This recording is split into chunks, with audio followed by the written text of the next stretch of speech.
3 కమిటీల గురించి నేర్చుకున్నాం కదా. మనం ఈరోజు ఈ వీడియోలో ఒక 2 కమిటీల గురించి నేర్చుకుందాం. అవి వుడ్స్ డిస్పాచ్, వుడ్స్ తాకీదు 1854, ఇంకొకటి హంటర్ కమిషన్ 1882. ఈ రెండింటి గురించి ఈ వీడియోలో చూద్దాం. వుడ్స్ డిస్పాచ్, వుడ్స్ తాకీదు 1854. 1835 మేకలే ప్రతిపాదనల ఆధారంగా 1844లో ఉన్న గవర్నర్ జనరల్ లార్డ్ హెర్టింగ్ ఉద్యోగాలను కేవలం ఆంగ్లం అభ్యసించిన భారతీయులకు మాత్రమే ఇవ్వాలని ఆదేశించారు. దీంతో ఇంగ్లీష్ పాఠశాలలపై మోజు పెరిగి ఆంగ్ల మాధ్యమ పాఠశాలల సంఖ్య, కళాశాలల సంఖ్య గణనీయంగా పెరిగి స్వదేశీ పాఠశాలలు నిరాధారణకు గురై మూసివేసే పరిస్థితి నెలకొంది. ఈ విధానాల వల్ల 1854 నాటికి భారతదేశంలో విద్యా వ్యవస్థ అనేక మార్పులు చేర్పులు వచ్చి విద్యా విధానాన్ని పునఃపరిశీలన చేయాల్సి వచ్చింది. బ్రిటిష్ పార్లమెంటు మొట్టమొదటిసారిగా భారతదేశంలో ఒక విద్యా విధానం రూపొందించడమే కాకుండా దీనికి చట్టబద్ధత కూడా కల్పించారు.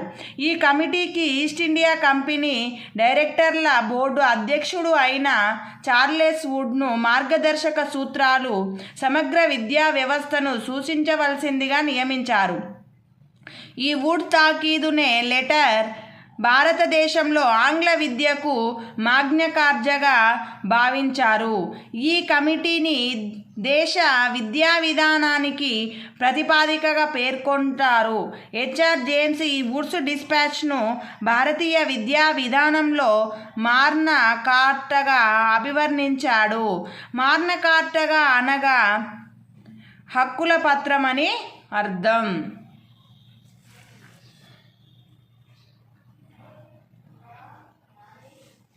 ఈ నివేదిక భారతదేశ చరిత్రలో ప్రముఖ స్థానం వహించి అనేక కీలక మార్పులు తెచ్చిపెట్టింది. కాబట్టి చార్లెస్ వుడ్ను ఆధునిక భారతీయ విద్యా విధానానికి పితామహుడిగా పేర్కొనవచ్చు. ఈ నివేదికలోని ముఖ్యాంశాలు: భారతదేశంలో విద్యా వ్యాప్తికి బ్రిటిష్ ప్రభుత్వమే బాధ్యత వహిస్తుంది. అంతేగాక పాశ్చాత్య విజ్ఞానాన్ని అందించాలని సూచించాడు. మరియు ఈ నివేదిక సిఫారసులో భాగంగా భారతీయులకు బ్రిటిష్ వారు పాశ్చాత్య కళలు, శాస్త్రాలు, సాహిత్యం, తత్వశాస్త్రాల్లో ప్రవేశం కల్పించడం ఆంగ్ల విద్య ధ్యేయమని, స్వీ విద్యకు ప్రభుత్వం బాహాటంగా సహకరిస్తుందని, ఇంగ్లీషుతో పాటు భారతీయ భాషల అధ్యయనానికి కూడా విశ్వవిద్యాలయాలలో తగిన స్థానం ఉంటుందని ప్రకటించింది. భారతీయులకు విద్యను అందించే ప్రధాన లక్ష్యం ప్రభుత్వానికి కేవలం సేవకులుగా, దుబాసీలుగా, 2 భాషలు తెలిసిన వాడిగా రూపొందించడమే కాకుండా భారతీయ ప్రజ్ఞను, నైతిక విలువలను, బుద్ధి కుశలతను పెంచుతూ కంపెనీ అభివృద్ధికి తోడ్పడాలి. స్వదేశీ భాషలో పుస్తకాల కొరత ఉండడం వల్ల ఆంగ్లం బోధనా భాషగా ఉండాలని, ఆంగ్ల భాషను కేవలం అభిరుచి, జిజ్ఞాస, భాషా జ్ఞానం గల వారికి మాత్రమే బోధించాలని, మిగతా వారు విజ్ఞానాన్ని తమ మాతృభాషలో నేర్చుకోవచ్చు మరియు నియత విద్యాలయాలలో భారతీయ భాషలైన సంస్కృతం, అరబిక్, పర్షియన్ భాషల అధ్యయనం చేయాలని సూచించారు. విద్యాశాఖ నిర్వహణ బాధ్యత పూర్తిగా రాష్ట్ర ప్రభుత్వాలకు అప్పగించింది. ప్రతి రాష్ట్రంలో విద్యా వ్యవహారాలను నిర్వహించుటకు తగిన సమర్థవంతమైన సిబ్బందితో విద్యాశాఖలు డిపార్ట్మెంట్ ఆఫ్ పబ్లిక్ ఇన్స్ట్రక్షన్ ఏర్పాటు చేసి దానికి ప్రజా విద్యా నిర్దేశికాధికారి, ప్రభుత్వ విద్యా సంచాలకులు, డైరెక్టర్ ఆఫ్ పబ్లిక్ ఇన్స్ట్రక్షన్ను నియమించాలి. ఇతడికి సహాయకులుగా ఉప విద్యాధికారి, inspector, deputy inspector of school ఉండాలి. కేంద్ర రాష్ట్ర ప్రభుత్వాలు విశ్వవిద్యాలయాలు ఏర్పాటు చేయాలి. ముఖ్యంగా కలకత్తా, బొంబాయి, మద్రాసులలో విశ్వవిద్యాలయాలను ఏర్పాటు చేసి వాటికి అనుబంధ కళాశాలల యొక్క పర్యవేక్షణ, అభివృద్ధి, విద్యా ప్రమాణాలు, కళాశాల విద్యార్థుల పరిరక్షణ, నిర్వహణ, పట్టాలు ఇవ్వడం బాధ్యతలు అప్పచెప్పాలి. విద్యాలయాలలో మత బోధనపై తటస్థ విధానాన్ని పాటించాలి. బాలిక శ్రీ విద్యను అందించే సంస్థలకు, వ్యక్తులకు ప్రోత్సాహం కల్పించాలి. ప్రైవేట్ విద్యాలయాలు స్థాపించే వారికి గ్రాంట్ ఇన్ ఎయిడ్లు అందించాలి. తద్వారా వారు పిల్లల నుండి తక్కువ ఫీజులు వసూలు చేస్తారని వీరి నమ్మకం. ఉపాధ్యాయ శిక్షణ కళాశాలల స్థాపన ఆవశ్యకతను గుర్తించి ప్రతి సంస్థానంలో ఉపాధ్యాయ శిక్షణ కళాశాలలను ప్రారంభించాలి. విద్యా సంస్థలను దశలు స్థాయిల వారీగా ప్రాథమిక పాఠశాలలు, మాధ్యమిక పాఠశాలలు, ఉన్నత పాఠశాలలు, కళాశాలలు, విశ్వవిద్యాలయాలుగా వర్గీకరించి బోధన, నిర్వహణ జరగాలి. మేకాలే ప్రతిపాదించిన అధోముఖ వడపోత సిద్ధాంతం విఫలమైనట్టుగా హుడ్ తాకీదు తెలిపింది. కాబట్టి ప్రాథమిక, మాధ్యమిక, ఉన్నత పాఠశాలలను పెంచాల్సిందిగా ఈ కమిటీ సూచించింది. విద్యార్థులకు ఉపకార వేతనాలు మరియు ఇతర పథకాలను అమలు చేయాలని, వృత్తి విద్యను అందించే పాఠశాలలను, కళాశాలలను అవసరమైన ప్రాంతాలలో ఏర్పాటు చేయాలని సూచించారు. ఉర్సు నివేదిక ఫలితాలు. ఈ నివేదిక ఫలితంగానే ప్రతి రాష్ట్రానికి ఒక ప్రత్యేకమైన విద్యాశాఖ 1855 ఏర్పాటై తానీకు సూచన విభాగాలు ప్రారంభమయ్యాయి. ఈ విద్యాశాఖను డిపార్ట్మెంట్ ఆఫ్ పబ్లిక్ ఇన్స్ట్రక్షన్ అని పిలిచేవారు. ఈ కమిటీ సిఫారసుల వల్లనే 1857వ సంవత్సరంలో భారతదేశంలో ఒక్కసారిగా లండన్ విశ్వవిద్యాలయాల తరహాలో 3 విశ్వవిద్యాలయాలు ఏర్పాటు చేయడం జరిగింది. అవి కలకత్తా, బొంబాయి, మద్రాసు. వీటినే తొలి భారతీయ పాశ్చాత్య విధానపు విశ్వవిద్యాలయాలు అని అంటారు. ఈ విశ్వవిద్యాలయాలు ఆనాటి లండన్ విశ్వవిద్యాలయాల తరహాలో బోధన జరుపుతూ పరీక్షలు నిర్వహించి పట్టాలు కూడా ఇచ్చేవి. ఉన్నత విద్య పూర్తయిన విద్యార్థులకు విశ్వవిద్యాలయాల ప్రవేశ అర్హత పరీక్ష అయిన మెట్రికులేషన్ను ఈ విశ్వవిద్యాలయాలు చేపట్టాయి. ఈ కాలంలో ఇంగ్లాండ్ దేశంలో 1878 వరకు స్త్రీకి విశ్వవిద్యాలయాలలో ప్రవేశ అర్హత పరీక్షకు అనుమతి ఉండేది కాదు.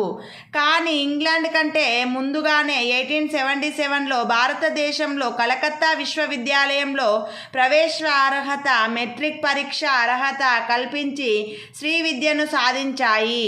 ఈ క్రమంలోనే పట్టభద్రురాలైన తొలి మహిళలు చంద్రముఖి బసు, కాదంబని గంగూలీ,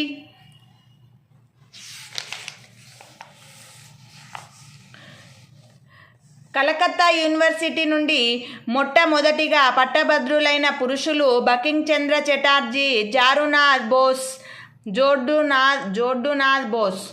కంపెనీకి అవసరమైన ఉద్యోగులను తయారు చేయడానికి కావలసిన కర్మాగారాలుగా విశ్వవిద్యాలయాలను ఈస్ట్ ఇండియా కంపెనీ భావించింది అని భారతీయులు వ్యాఖ్యానించారు.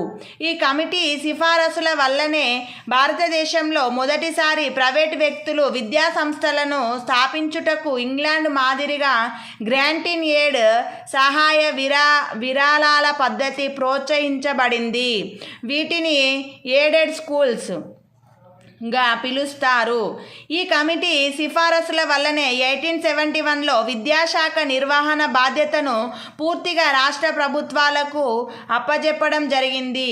తద్వారా విద్యా సంస్థలకు ప్రజల నుండి విద్యా పన్ను వసూలు చేయడానికి అవకాశం కల్పించడం జరిగింది. ఈ నివేదికను అనుసరించి అనేక రాష్ట్రాలు విద్యా శ్రేణులను ఏర్పాటు చేశాయి. ఇవి జాతీయ విద్యా కమిషన్ 1964-66 ఏర్పాటు చేసే వరకు కొనసాగుతూనే ఉన్నాయి. లార్డ్ మేకాలే అధోముఖ సిద్ధాంతం వల్ల విద్య కేవలం ఉన్నత వర్గాలకు చెందిన స్వల్ప సంఖ్యకులకు మాత్రమే విద్య అందుతుంది. ఈ అక్రమ మార్గాన్ని విడిచి ప్రభుత్వం ప్రజానికపు విద్యాభ్యాసానికి, మాస్ ఎడ్యుకేషన్ ఎక్కువగా కృషి చేయాలని ఈ కమిటీ నిర్ణయించింది. 1854 నుండి 1882 వరకు వుడ్స్ నివేదిక సరిగ్గా అమలు కానందున అంటర్ కమిషన్ ఏర్పడింది. దీనినే తొలి భారతీయ విద్యా కమిషన్ అని కూడా అంటారు. ఇప్పటి వరకు చెప్పింది వుడ్స్ కమిషన్ గురించి. ఇప్పుడు అంటర్ కమిషన్ గురించి చూద్దాం. అంటర్ కమిషన్ 1882. దీనినే భారతదేశ చరిత్రలో మొట్టమొదటి తొలి విద్యా కమిషన్, భారతీయ విద్యా కమిషన్ అని కూడా పిలుస్తారు. ఈ కమిషన్ను విలియం హంటర్ వైస్రాయ్ ఎగ్జిక్యూటివ్ కౌన్సిల్లో సభ్యుడు అధ్యక్షతన లార్డ్ రిప్పన్ 1882 ఫిబ్రవరి 3న ఏర్పాటు చేయడం జరిగింది. ఈ కమిషన్లోని మొత్తం సభ్యుల సంఖ్య 20. ఈ కమిషన్లో తొలిసారిగా 3 భారతీయ ప్రముఖులను కూడా తీసుకోవడం జరిగింది. వారు భూదేవ్ ముఖర్జీ, సర్ సయ్యద్ అహ్మద్, కేటీ తెలాంగ్.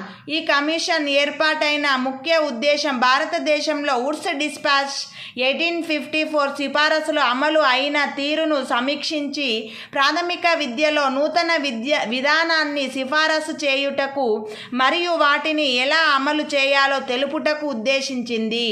ఈ కమిషన్ ప్రధాన ఉద్దేశం ప్రాథమిక విద్యలో మౌలిక మార్పులు తీసుకొని రావడం. బ్రిటిష్ వారి పాలన వల్ల భారతదేశం తన సాంప్రదాయకమైన విద్యా వ్యవస్థను, హస్తవృత్తులను కోల్పోయి అటు ఆధునికమైన బ్రిటిష్ వ్యవస్థను నోచుకోక 2 విధాలుగా నష్టపోయే స్థితిలో ఉన్నప్పుడు దాదాబాయి నవరోజీ మొట్టమొదటిసారిగా సార్వజనీన విద్య గురించి ఈ కమిషన్ ముందు ప్రస్తావించాడు. ఈ కమిటీ ఏర్పాటు కావడానికి ప్రధాన కారణాలు: భారతదేశంలో ప్రాథమిక విద్యను అశ్రద్ధ చేసి ఉన్నత విద్యకు అధిక ప్రాధాన్యత ఇవ్వడం, వుడ్స్ డిస్పాచ్ సూచించిన గ్రాంటినేడ్ విధానాన్ని ప్రభుత్వం పూర్తి స్థాయిలో అమలు చేయకపోవడం వల్ల మిషనరీలు నిర్వహించే పాఠశాలలు, కాలేజీలు పూర్తిగా దెబ్బతిన్నాయి. తద్వారా మిషనరీలు ఆందోళన చేయడం, వారి ఆందోళన ఫలించకపోవడంతో general council of education in India 1878 అనే సంస్థ లండన్లో ప్రారంభమైంది. లండన్లో వారు చేసిన ఆందోళన ఫలితంగానే కమిటీ ఏర్పడింది. క్రింది సిఫారసులను అంటర్ కమిషన్ తెలియజేయుటకు వీరు ఈ క్రింది అంశాలను కూలంకషంగా అధ్యయనం చేశారు. అవి: భారతదేశంలో ప్రాథమిక విద్యాస్థాయి అంచనా, విద్యా వ్యాప్తి పద్ధతులు, విద్యకు ఉద్దేశించిన సంస్థల స్థాయిలు, వాటి ప్రాధాన్యత, మిషనరీలు ఏర్పాటు చేసిన సంస్థల స్థితిగతులు, ప్రైవేట్ సంస్థల పట్ల ప్రభుత్వ ధోరణి. ఈ కమిటీ యొక్క సిఫారసులు: ప్రభుత్వ కృషిని ఉన్నత విద్య నుండి ప్రాథమిక విద్య వైపుకు మళ్లించాలి. ప్రాథమిక విద్యా వ్యాప్తికి స్థానిక సంస్థలకు అప్పగించి వీటిని కేటాయిస్తున్న నిధులను ప్రాథమిక విద్యా వ్యాప్తికి ఖర్చు చేసేలా చూడాలి. ప్రాథమిక పాఠశాలల యొక్క స్థాపన మరియు వాటి యాజమాన్య బాధ్యత గ్రాంటిన్ ఎయిడ్స్ పద్ధతిలో కాకుండా ప్రభుత్వమే చేపట్టాలి. ఈ కమిటీ చేసిన సిఫారసు వల్లనే భారతదేశంలో అనేక ప్రాథమిక పాఠశాలను విస్తృతంగా ఏర్పాటు చేశారు. ఒకవేళ పాఠశాలలను ఏర్పాటు చేయలేని భారతీయులు ఏర్పాటు చేసుకున్న స్వదేశీ విద్యా సంస్థలకు ప్రభుత్వమే గ్రాంటులను ఇచ్చి ఆర్థిక సాయం చేయాలి మరియు ఈ పాఠశాలలో పనిచేసే ఉపాధ్యాయులకు వృత్తి విద్యలో శిక్షణ ఇవ్వాలి అని సూచించింది. అంతేగాక సమర్థులైన ప్రైవేటు వారికి లేదా భారతీయులకు మాధ్యమిక విద్యా సంస్థలను అప్పగించాలి. ప్రజా బాహుళ్యానికి ప్రజలందరికీ ఎలిమెంటరీ విద్యను అందించే ఏర్పాటు చేసి మాతృభాషలోనే విద్యాబోధన చేయాలి. నిత్య జీవితానికి స్థానిక అవసరాలకు పనికి వచ్చే వ్యవసాయం, క్షేత్రగణితం, బ్యాంకింగ్, భౌతిక శాస్త్రం వంటి సమాజ ఉపయోగ పాఠ్యాంశాలను విద్యా ప్రణాళికలో చేర్పించాలని సూచించింది. ఈ సిఫారసు కూడా అమలైంది. మతపరమైన బోధనలను పాఠశాలల్లో చేయరాదు అని, మంచి బోధన కోసం ఉపాధ్యాయులకు శిక్షణ ఇవ్వాలని, సెకండరీ విద్య పూర్తి చేసిన వారిని మాత్రమే ఉద్యోగాలకు అర్హులుగా ప్రకటించాలని తెలిపింది. వెనుకబడిన వర్గాలకు, హరిజనులకు, గిరిజనులకు, స్త్రీలకు ఉచితంగా ఫీజు లేకుండా విద్యాలయాల్లో ప్రవేశం కల్పించాలి. ప్రాథమిక విద్యా స్థాయిలో పరీక్ష ప్రమాణాలను తగ్గించి పాఠశాలలను సామాన్యులకు అందుబాటులో ఉంచాలి. జిల్లా మున్సిపల్ స్థాయిలలో సెకండరీ విద్యా బోర్డులను ఏర్పాటు చేయాలని, ఈ బోర్డులకే పాఠశాలలకు నిధులు సమకూర్చుకోవాలని, పాఠశాలలకు పర్యవేక్షకులుగా భారతీయులను కూడా నియమిస్తూ పర్యవేక్షకుల సంఖ్య పెంచాలని సూచించింది. ప్రాథమిక విద్యా విస్తరణలో రాష్ట్ర ప్రభుత్వ పాత్రను ఈ కమిషన్ను నొక్కి చెప్పింది. స్థానికంగా కేటాయించిన నిధులు ఆదాయంపై అధికారాన్ని రాష్ట్ర ప్రభుత్వాలే కలిగి ఉంటాయని, ఈ బాధ్యతను సంబంధించిన ఇన్స్పెక్టర్ చూడాలని, ఇతడే ప్రభుత్వ ఎయిడెడ్ సాధారణ పాఠశాలలకు స్థానిక సదుపాయాలను అందేటట్లు బాధ్యత వహించాలి. ఈ కమిషన్ ప్రాథమిక విద్యా సంస్కరణల కోసం ఏర్పాటైనప్పటికీ సెకండరీ పాఠశాలలు, ఉన్నత విద్యా సంస్థల ఏర్పాటును కూడా సిఫారసు చేసింది. ఈ సిఫారసుల ప్రభావంతో అనేక ఉన్నత విద్యా సంస్థలు ప్రారంభించబడ్డాయి. మిషనరీలకు వారి విద్యా సంస్థల నిర్వహణ బాధ్యతను వారికే అప్పగించడంతో పాటు ప్రైవేటు వారు నిర్వహిస్తున్న విద్యా సంస్థలకు ప్రభుత్వం సహాయం అందించాలని నొక్కి చెప్పింది. ప్రభుత్వం మాధ్యమిక పాఠశాలలు, కళాశాలల నిర్వహణ బాధ్యతను ప్రభుత్వేతర సంస్థలకు అప్పగించాలి. ప్రభుత్వ దృష్టిని ఉన్నత విద్య నుండి మళ్లించి ప్రాథమిక విద్యపై ఎక్కువ దృష్టి పెట్టేలా చేసి, రాష్ట్ర ప్రభుత్వాలు తమ ఆదాయంలో సింహభాగం ప్రాథమిక విద్యపై ఖర్చు చేయాలని చెప్పింది. కళాశాలల నిర్వహణ బాధ్యత విశ్వవిద్యాలయాలు చేపట్టాలని, వీటికి అవసరమైన నిధులను ప్రభుత్వమే సమకూర్చాలి. చదువులో ప్రావీణ్యత చూపే విద్యార్థులను ఉన్నత విద్య కోసం విదేశాలకు ప్రభుత్వమే ఉపకార వేతనాలు అందించి పంపాలి. మరియు విదేశీ విశ్వవిద్యాలయాలలో ప్రభుత్వ కళాశాలలో చదివిన భారతీయులకు ఉపాధ్యాయ నియామకాలలో ప్రాధాన్యత ఇవ్వాలి.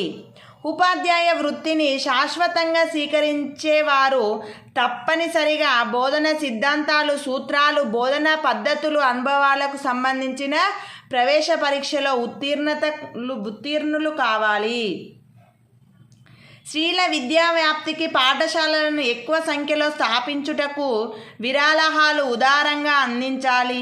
పర్దా పద్ధతిని పాటించే ముస్లిం స్త్రీల కొరకు ప్రత్యేక విద్యా సౌకర్యాలను అందించాలి.